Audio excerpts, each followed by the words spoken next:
90 वर्ष के डोकरा हो गए, अभी तक कोई संतान नहीं है। एक दिन साधु ब्राह्मणों की टोली जा रही थी, तो ब्राह्मण साधुओं को देख करके नंद बाबा ने रास्ते में जा रहे साधुओं को प्रणाम कर लिया। साधु महात्मन को प्रणाम किया और साधु महात्मन के मुख से निकल गया, नंद बाबा पुत्रवान भव, आशीर्वाद दे दिया।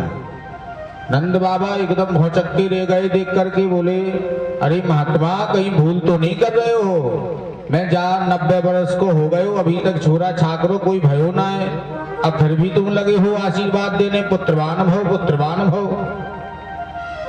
महात्मा बोले, देखो नंद बाबा, अब जो निकल गया मुख से ब्राह्मणों के संतों के सो निकल गया, अब होगा ही, परमात्मा को देना ही पड़ेगा, कोई बड़ी बात नहीं है, तुम्हें कोई टेंशन तो नहीं? बोले, हमें काहे की चिंता? बोले, बस जा, चिंता जरूर है कि 90 वर्ष को हो गए हो। अरे बोले, तो तेरे यहाँ कोई कमी नहीं है ना? 9 लाख गाय हैं, दूध देती है कि नहीं? बोले, हाँ बिल्कुल देती है। अरे बोले, तो फिर कोई बात की चिंता नहीं, बढ़िया मालपुआ और रबड़ी घुटन दो, और हम सब ब्राह्मण बैठे तुम्हारे यहाँ सो संतान गोपाल पुत्रेष्टि यज्ञ करते हैं, तो अवश्य तुम्हारे यहाँ संतान होगी। नंद बाबा ने कहा, हाँ ये ठीक है, अब होगी तो होगी प्रभु, लेकिन कोई बात नहीं, नहीं होगी तो भी कोई बात नहीं, लेकिन साधु संतन को सम्मान करने में क्या जाता है? अगर आपके मन में है कि मालपुआ रबड़ी खाना है तो खा लेने दो, खाइए आप, हमारे यहाँ कोई चिंता करने की आवश्यकता नहीं है आपको। हम अभी हाल आदेश देते हैं और मालपुआ और रबड़ी घुटन देते हैं। लेकिन ब्राह्मण ने सोचा कि अगर हम बैठेंगे भी तो हमें कुछ ना कुछ तो करना पड़ेगा भाई। जब आशीर्वाद भी दे दिया तो आशीर्वाद भी मिथ्या नहीं होना चाहिए। सब ब्राह्मण गए नंद भवन के द्वारे पर जाकर के, एक वहां जैसे मोहल्ला नहीं होता है, एक कोई स्थान होता है, ऐसी वहां अथाई बजती थी, और अथाई पे बैठ गए साधु संत ब्राह्मण सब, आहूय विप्राण वेद ज्ञान और यज्ञ करने लगे और पुत्रेष्टि मंत्र का जाप करने लगे। ओम क्लीं देवकी सुत गोविंद वासुदेव जगतपते देहि मे तनियम कृष्ण त्वामहं शरणं गतः क्लीं ओम। इस मंत्र का अघोर जाप चलने लगा, असंख्य जाप किया साधु ब्राह्मण ने, और नंद बाबा के यहाँ कोई कमी ना आए। नंद बाबा रबड़ी ले आए, साधु संत रोज शाम को फलाहार में 2-2 बार खाएं, 4-4 बार खाएं। ब्राह्मण लगे खाने को और मंत्र जाप करने को। अच्छा एक बात और, ब्राह्मण खाते भी बहुत है? एक बार की बात, हम एक बार एक सेठ जी के यहाँ गए, हमारे साथ में 15 ब्राह्मण देवता थे, 15 है, कितने थे? 15 है। 15 लोगों को हम लेकर के पहुंचे एक सेठ जी के पास में, और हरियाणा की बात थी। अब हरियाणा में तो कोई कमी नहीं है भाई खाने पीने की, खूब गैया हैं, खूब अच्छे मालपुआ दारे, बड़े बड़े बिल्डिंगों वाले सेठ बानियां हैं वहाँ, तो कोई कमी नहीं। हम वहाँ पहुँचे, 15 ब्राह्मण थे। सवेरे से हमने कहा, भैया पंडित जी लोग वेद पाठ हो जाने दो। पंडित जी बोले, पहले नाश्ता तो हो जाने दो, फिर होगा वेद पाठ। फिर करें हम वेद पाठ, तुम भूखे भजन ना होए गोपाला। बोले, पंडित जी तुम हो आचार्य जी, व्यास जी हमें मार लेते हैं। हमने की काहे? अरे बोले, नहीं पहले पेट पूजा है।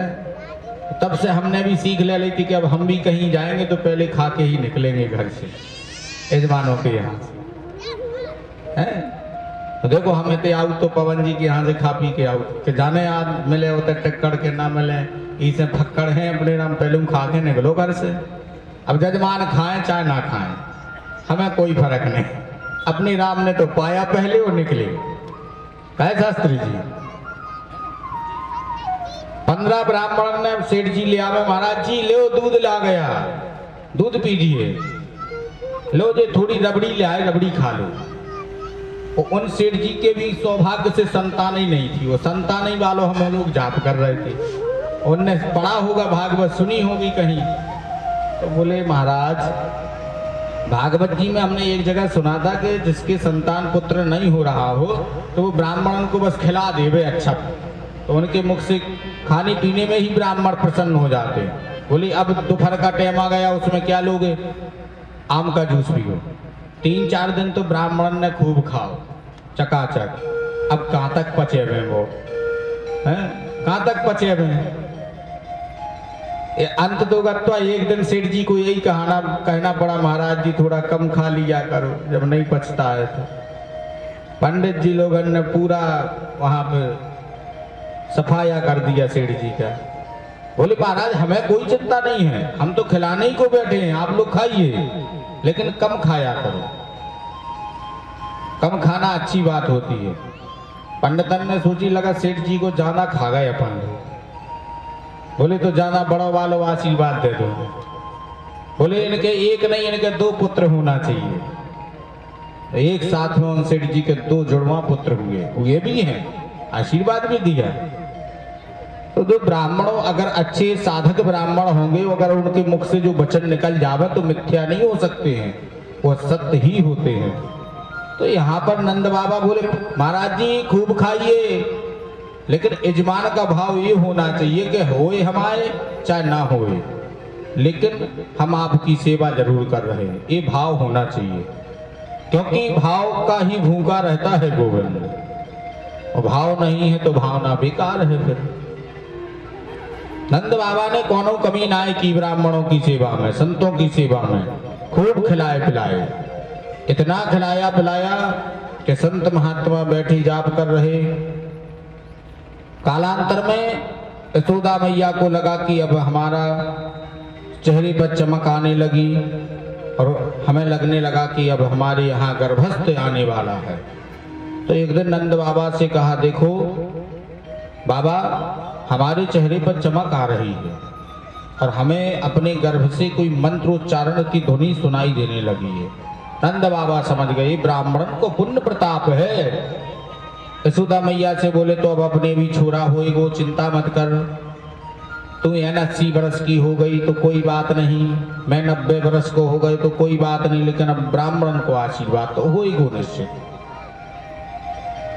नंद बाबा भजन करते हैं। नंद बाबा ने सोचा चलो अब छोरा होना ही है तो क्यों ना अपनी बहन को ननंद को ले आए।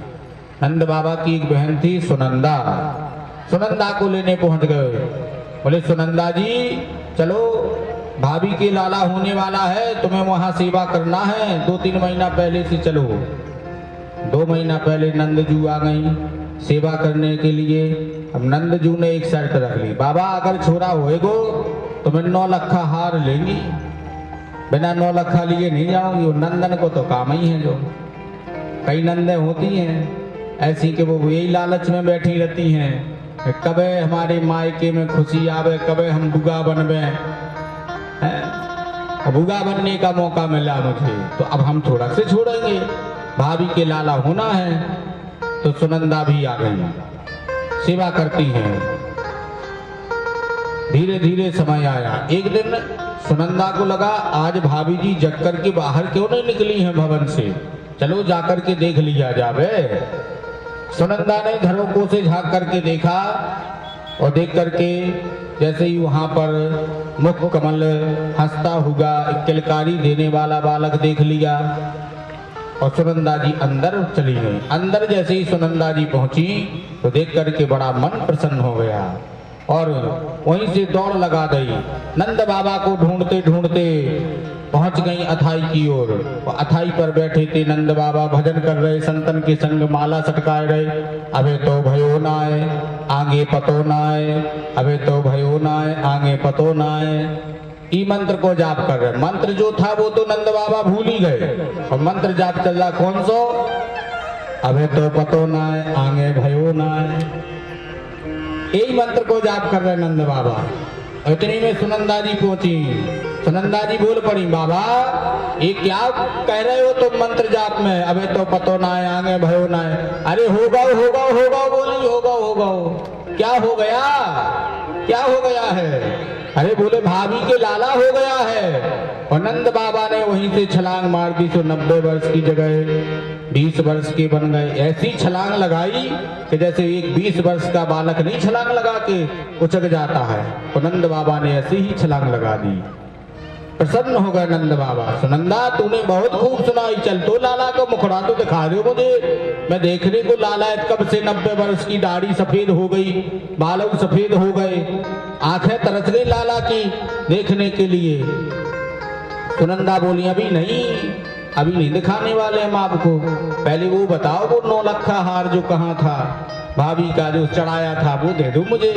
नंद बाबा बोले सुनंदा जी ले, ये रखी तिजोरी की चाबी ले जा, जो तुझे लेना हो तो ले लो, जो तुझे लेना हो तिजोरी में से ले लो। और कई नंदे ऐसी होती कि वो तिजोरी ही साफ करवे के लाने आती, ऐसे तो नहीं है गाँव की नंदे। एक जगह हमसे बोली एक जनी भाभी जी, महाराज हमारी ननन महा चोटी है। हमने कह रही राम राम राम, क्या बिगाड़ दिया? बोली महाराज एक बार आई थी तो हमारे यहाँ से पूरी तिजोरी ही साफ कर गई, 20 लाख को गानों गुड़िया ले गई। हमारे यही की जिला की बात है, झांसी जिला की, महुबा की नहीं है, झांसी की बात है। तो वे दरबार में आई फिर एक जनी माता जी बोली हमारी भाभी जी बोली महाराज जी हमारी नंद आई। हमने कहा क्या बात है?